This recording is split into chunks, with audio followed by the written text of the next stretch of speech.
सोना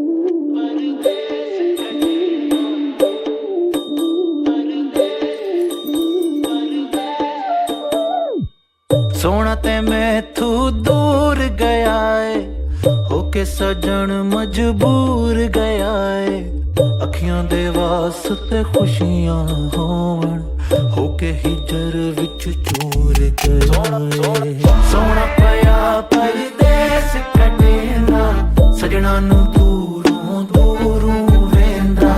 साडी ते सारी सुनदा है, पर अपनी पीड़ नहीं वेंदा। सोना ते सूट बजेंदा है, पर अपनी पीड़ ना वेंदा है। सोना ते सूट बजेंदा है, पर अपनी पीड़ ना वेंदा है। अखां दे वास्ते भेजे कज्जल, ना मोई दूरी वेंदा है।